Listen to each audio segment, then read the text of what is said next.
रूस यूक्रेन युद्ध अगले महीने चौथे साल में प्रवेश करने जा रहा है, मगर उससे पहले ही यूक्रेन के लिए बुरी खबर सामने आई है। रूस ने यूक्रेन के पूर्व में कुराखोव शहर पर पूरी तरह से कब्जा कर लिया है। रूसी रक्षा मंत्रालय ने इसका खुलासा करते हुए यूक्रेन को बड़ा झटका दिया है। रूस ने बताया कि उसके साउथ बैटल ग्रुप ने पश्चिमी डोनेट्स्क के सबसे अहम शहर कुराखोवो पर कब्जा जमा लिया है। दरअसल लंबे खिंचते युद्ध से जहां यूक्रेन पहले ही अपने सैनिकों की कमी से जूझ रहा है, वहीं हाल के महीनों में यूक्रेन के पूर्वी हिस्से में रूसी सैनिकों के आगे बढ़ने से उनकी जमीन खिसक रही है। इस बीच रूसी रक्षा मंत्रालय ने इसे नए साल के शुरुआती दौर में अपनी सेना की बड़ी कामयाबी बताया है। बता दें कि बीते 2 महीने की लड़ाई के दौरान यूक्रेनी सेना को भारी नुकसान उठाना पड़ा।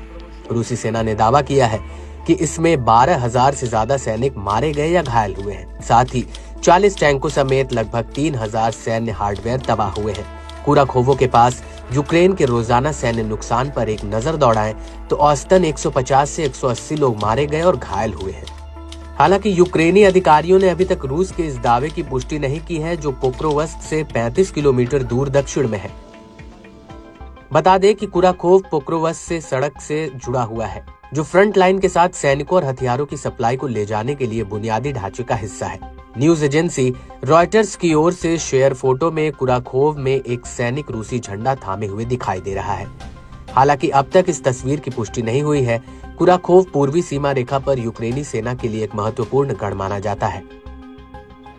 वहीं रूसी सेना ने कुराखोवो शहर के बारे में बताया कि ये अंडरग्राउंड नेटवर्क के साथ एक किलेबंद की तरह है। इस महत्वपूर्ण लॉजिस्टिक केंद्र पर कब्जा जमाने से रूसी सेना ने यूक्रेनी बलों पर शिकंजा कस दिया है। कुराखोव पर कब्जा करने से रूसियों को उत्तर की ओर जाकर पोक्रोवस्क पर नई दिशा में हमला करने का मौका मिलेगा।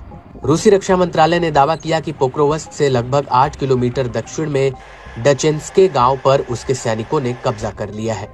इसके अलावा रूस ने अलग अलग मोर्चे पर यूक्रेनी बलों को पीछे की ओर खदेड़ा है। रूसी रक्षा मंत्रालय ने बताया कि वेस्ट बैटल ग्रुप ने यूक्रेन के जवाबी हमलों को विफल किया है। इसमें 550 सैनिक हताहत हुए।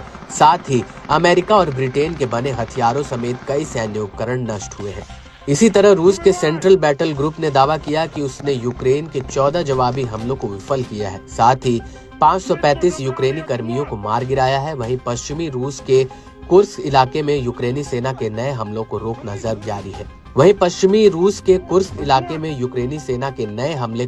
जारी है। जहां दूसरे दिन भी भीषण लड़ाई जारी है। उधर यूक्रेनी राष्ट्रपति ज़ेलेंस्की ने कहा है कि रूस के कुर्स्क इलाके में 5 महीने तक चली लड़ाई में मॉस्को को भारी नुकसान पहुंचा है। करीब 15,000 लोग मारे गए हैं।